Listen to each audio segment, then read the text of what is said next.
Young Bobby Engels has a problem. He needs to earn the respect of his peers. So he gets Sega Genesis, the ultimate action system. And then he buys Mortal Kombat, the arcade edition, and the all-new Shinobi 3, and Marvel's X-Men. Now, things are pretty much okay.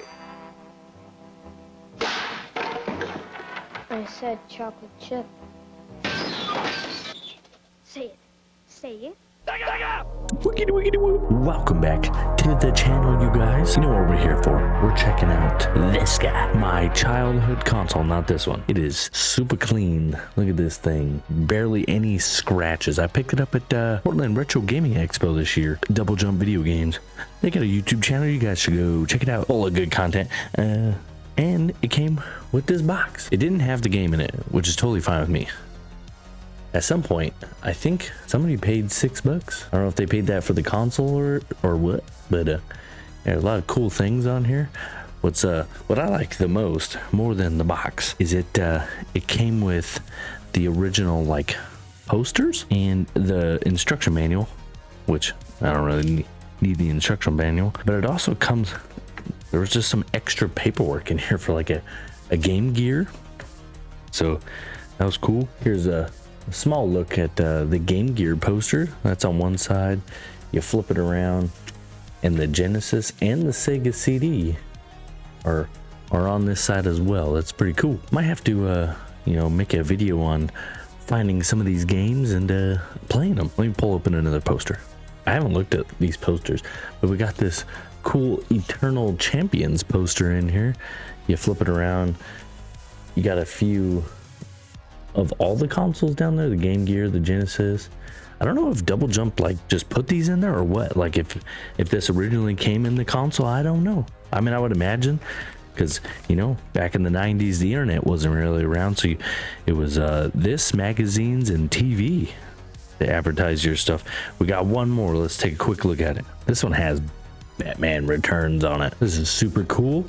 A Sonic 2, Are You Up To It? It's backwards for me reading it through the computer. But this is just like another Sega Genesis ad. Oh, pretty sick, man.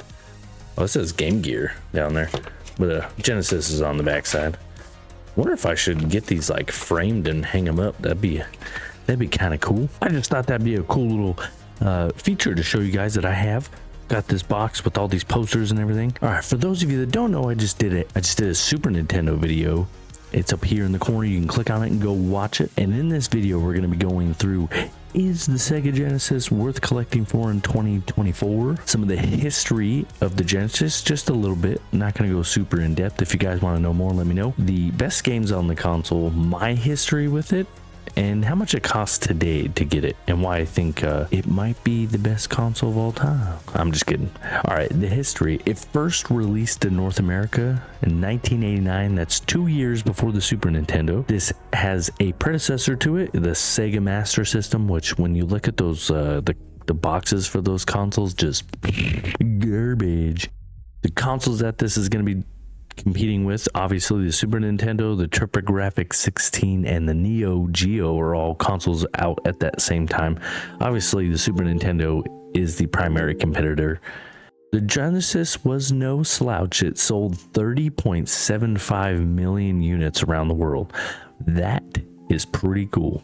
This console was released for $189.99 back in the day, which is the equivalent of $470 in 2023. We're in 2024, but in 1991, they came out with the second release. That's what this generation we're currently looking at.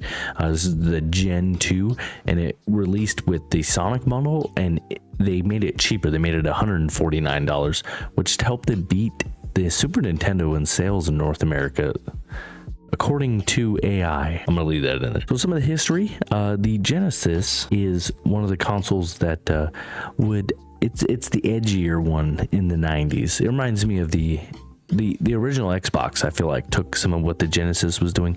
The games on here are a little heavier rated than usually what they are on the Super Nintendo. I don't know about heavily rated, but a prime example is Mortal Kombat is on the Genesis, there's blood and gore and all that kind of stuff. On the Super Nintendo, it's not there. There were other weird changes, like in the Aladdin game, if I remember right. I'm not 100% sure.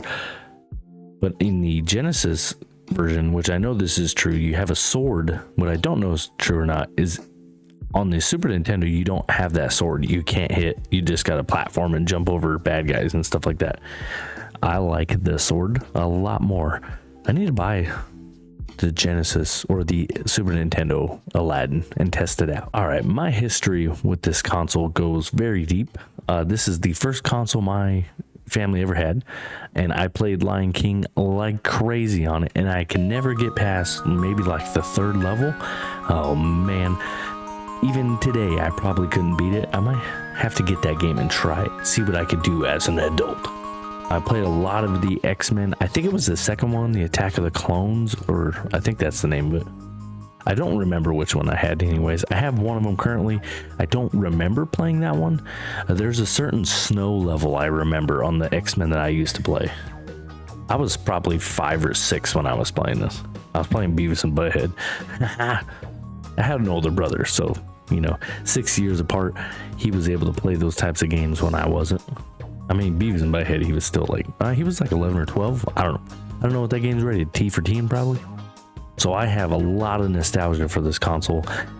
Although when I plugged it in and started playing it, there was a few things that I started to realize that make it slack behind the Super Nintendo. I never owned one, but now that I have a Super Nintendo and I compare the two, ooh, trust me, there's a difference. We'll get into that in a minute.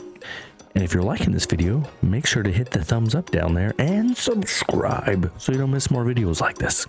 We do lots of retro stuff here. Plus, we're doing a little bit of new stuff like Mario Brothership and also Dragon Age: The Veilguard. You guys should check that out. Now, for the best games on the console, obviously Sonic is one of the greatest selling franchises of all time. So you have all those. You got Sonic 1 and 2 and a couple others. Sonic Spinball, which I bought that, and it's a cheap one, a really cheap one. And you find out why, because it's easy. Well, actually, it just doesn't make any sense how it plays. So that's a lot of these games. You got to figure it out or watch a guide on it. Back then, it used to be get a magazine and follow the guide in the magazine. While I don't think he stands up to Mario in any way, he definitely does give Mario a run for his money. Get it? Because he's so fast. I know Mortal Kombat was a lot bigger on the Genesis because they allowed the blood, and that's that whole game's thing, is being more gory than most fighters at the time. One of the most annoying things about this console, though, is there's a 3-button controller, and it does not play well with some of the other games. The mapping doesn't really work out, so if you're ever buying this, make sure to buy the 6-button controller. I have a 3. I gotta go and find a 6-button. NBA Jam is one of my favorite games on here. 3! I used to play it all the time. And just the arcade style basketball, just so good, man. Wish they'd bring it back. Although the new NBA 2Ks are really good. There just should be like an NBA Jam mode. I think it'd be a lot of fun. X-Men is a classic. One of the best games on that console. I currently have the movie and Mighty Morphin Power Rangers. I think the movie is a better one. Rewatched the movie with my son. Man, it gives me so many memories of going to the drive-ins and getting the Ivan Ooze drink thinking I was going to turn evil. Is it worth it to pick it up in 2024 and start playing some of these games? I would say yes. And there's a couple reasons. It does lack behind the Super Nintendo. I feel like the audio on the Super Nintendo is just so much better, and the colors are a lot better on the Super Nintendo. There are a few exclusives that are pretty cool. These are a few I just looked up on the internet. I don't know if they're actually exclusives. There's a little bit of a confusion because I think there is one of the games is The Adventures of Batman and Robin. I think that's on the Super Nintendo, but it's a completely different game. They don't play the same.